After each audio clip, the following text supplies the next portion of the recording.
para a área da inteligência emocional, da representação da vida através do teatro e de outras artes. Qual é o papel que o teatro, sobretudo, e as artes em geral terão em Portugal nos próximos 25 anos?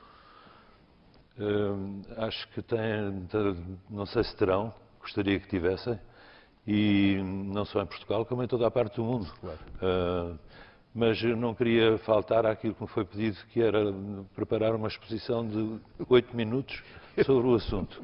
E, portanto, sinto-me enganado se não expuser o trabalho que me deu a escrever. Pronto, por amor de Deus. Eu interrompo que é para dar ideia que é uma conversa, de volta e meia. Mas não, eu até achei surpreendente que chamassem debate a intervenções de 8 minutos, mas foi isso que me chegou. Até foram postos 2 temas. Ou Portugal, portanto o tema geral, ou o tema específico do teatro. Portanto, eu fiz isto com muito empenho e gostava de o ler. Muito bem, com todo o gosto. É desconcertante para mim o tema deste debate, que Portugal queremos daqui a 25 anos.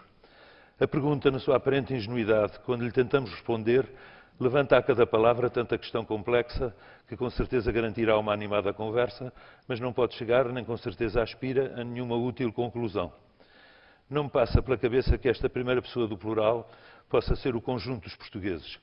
Não creio haver neste momento, nem nos tempos de que me lembro, qualquer sentimento de unidade nacional que permita reconhecer-nos no mesmo desejo comum para o país em que vivemos e onde a maioria de nós terá nascido e que se chama Portugal. E tenho muitas dúvidas de que o desejo de cada um dos portugueses passe pelo desejo de termos um país assim, ou assado, ou cozido. Coisa que, aliás, não será necessariamente negativa. E bem se entende que muitos não gostem particularmente de ser portugueses. Quantos portugueses têm o país que eventualmente quiseram há 25 anos atrás? Que Portugal é este? Que é isso? Uma faixa de terreno que não tem unidade geográfica e por isso é tão boa para o negócio turístico, mais umas quantas ilhas no Atlântico? Uma unidade social com características próprias que a distinguem de outros chamados países? Como, se cada vez se reconhece menos uma identidade social nacional, já que cada cidade cada vez menos se parece consigo própria e mais com o padrão de habitação pré-fabricado e internacional, e até a tabuleta que em cada lugar diz centro histórico passou a ser mais forte que as diferenças entre cada resto de castelinho ou solar barroco conservado como parque de diversões ou centro comercial, e a 2 quilómetros das autoestradas que nos deram para ligarmos umas cidades às outras, ficam esquecidos restos de paisagem, cada vez com menos vida social. Portugal, o resto de uma identidade histórica que foi sempre duvidosa e problemática e que cada português cada vez menos conhece, tendo passado o conhecimento da história a fazer parte do ócio a que em princípio os cidadãos têm direito, um hobby como outro qualquer. Se o 25 de Abril passou a ser pouco mais que o que se vê naquele filme que assim passa todos os anos e se vai apagando toda a memória que foi mesmo verdade e portuguesa e só português nesses dias de revolução, e tudo isso cada vez menos interfere na vida de cada um, resta-nos especificamente português, a língua que falamos e que ainda não é o inglês.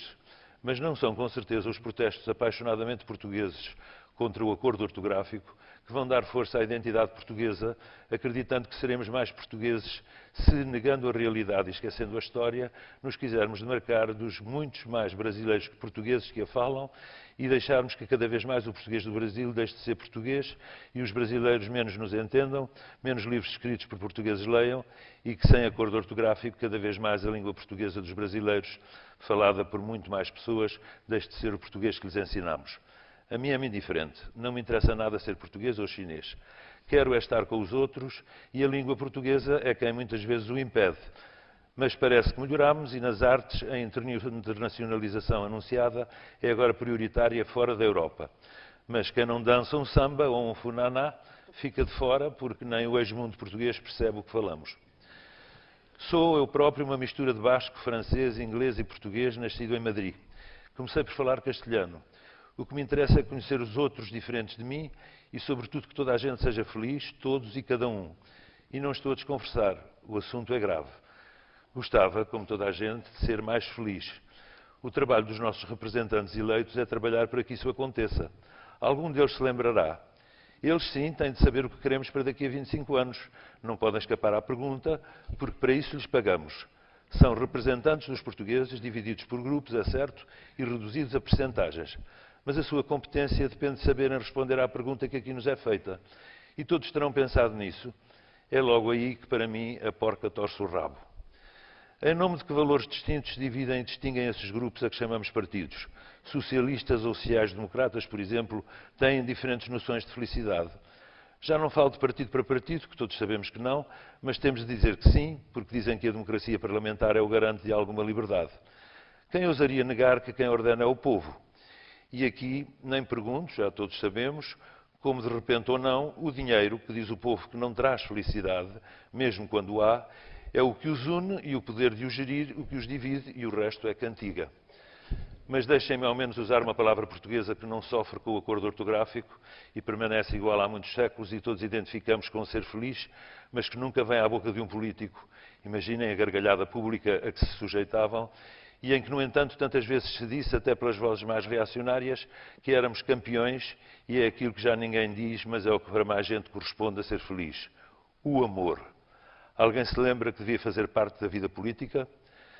São com certeza muito diferentes os Portugais que os vários portugueses querem. E demasiado vago e com certeza descentrado o denominador comum das suas vontades. Mais fácil seria encontrar o denominador comum do seu desgosto por um país que acaba por se definir apenas pela sua organização política, traduzida numa administração pública que, estou convencido, concede aos cidadãos um cartão de cidadão que diz que são portugueses, mas que, assumida ou tacitamente, os cidadãos sistematicamente reconhecem que não consegue sequer corresponder à vontade fictícia que os resultados eleitorais revelam e que grande parte reconhece como sua inimiga. Eles cobram impostos e multas, não tratam bem da saúde nem do ensino, comem muito dinheiro público nos seus salários e defendendo-se sempre com declarações de impotência financeira baseadas na obediência a ordens estrangeiras. Mas voltando ao nosso debate, suponho que a primeira pessoa do plural a quem a pergunta se dirige será o conjunto de premiados, escolhidos como ilustres e aqui presentes, de quem se finge esperar um influente consenso, mas de quem de facto se espera apenas uma interessante variedade. E pergunto eu, por que será que cada um destes nós há de querer um país? Por mim falo, nunca pensei ter um, nem quis que esta terra onde vivemos fosse só dos portugueses. Aprendi mesmo de quem olhou com olhos de gente para a história de Portugal que o gênio português foi a miscigenação e que nas artes a originalidade portuguesa foi sempre a de encontrar a sua identidade na maneira só sua de misturar influências. Defender-me da mistura com outros povos priva-me de viver de igual para igual com muita gente. Sei que o que agora queria era um país cheio de não portugueses, em igualdade connosco, os que cá se tentam refugiar com o sentido da vida que talvez nos ensine a querer alguma coisa mais que dinheiro para ter conforto e que encontram tantas vezes um sentido de alegria não normalizada e mais perto do essencial da vida, só porque, com trabalhos tantas vezes ilegais, algum pão aqui conseguem para comer. E conseguem-no porque a administração funciona mal. Porque o controle pela administração pública, continuemos a chamar-lhe assim, graças à falta de dinheiro para ainda maior policiamento sobre as pessoas que vivem neste canto da Europa, ou por atraso na formação informática dos funcionários, ainda não funciona em pleno. Há poucos dias vivi uma situação sintomática. Para ser absolvido do crime de não conhecer ainda uma nova lei feita como as outras pelos políticos que elegemos e que passou a exigir que aos 60 anos tenha de renovar a carta de condução, coisa que estava em contradição com o documento legal que a administração pública me deu, onde figura ainda a data de que só caduca a carta aos 65, gastou o Estado, entre funcionários jurídicos e policiais, e trabalharam depressa e competentemente, pelo menos 2 horas de trabalho de, que eu tenha contado, pelo menos 7 funcionários. 14 horas de salário. Para nos trazer a todos mais felicidade? Não, para a nossa segurança. Ao que a felicidade chegou, que é senão a desconfiança, a burocratização que tão caro nos sai, mesmo com poupança de mão de obra e despedimentos em tempo de crise. Isto é, desculpem, desamor. Tenho 63 anos, já pouco importa para mim o que quero para daqui a 25 anos. O que me faz aqui estar não é com certeza dizer aos outros que quero ter um país diferente daqui a 25 anos. Se não o tive até agora, não acreditam com certeza que com 63 anos eu acredito que me vão fazer a vontade quando tiver 88.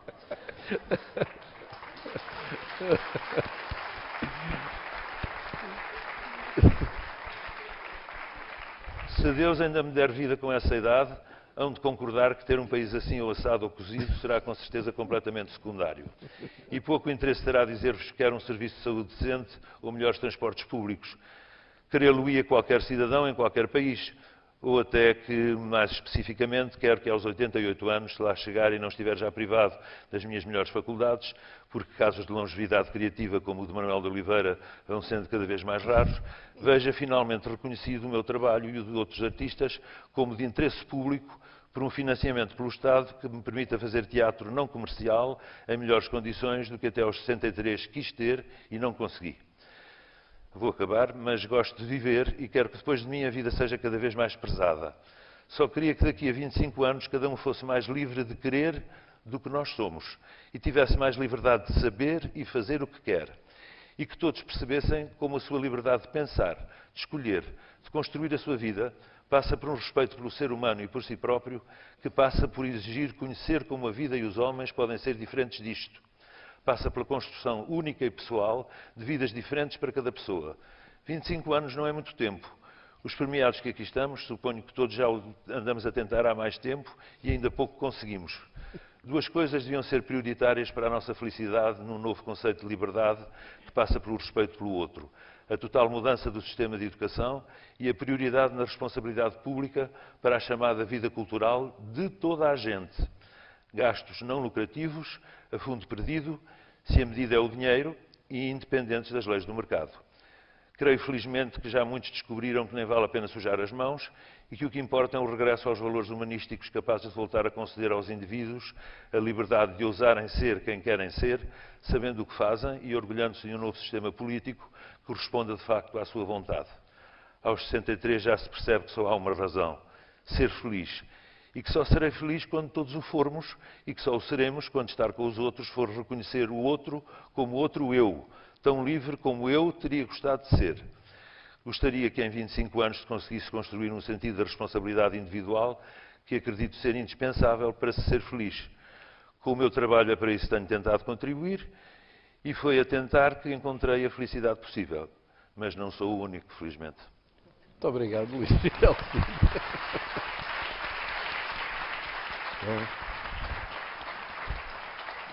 Muito obrigado pelo carinho e pelo amor que pôs na sua intervenção. Acho que estar na televisão, em frente às câmaras, pelo menos para mim, nunca é um entretenimento. É uma oportunidade de fazer um discurso que é ouvido por muitas pessoas. Muito bem. E, portanto, já que me pediam um discurso de não mais que 8 minutos, talvez tenha sido um pouco, aproveitei. Muito bem. Vou dar a palavra ao Mário.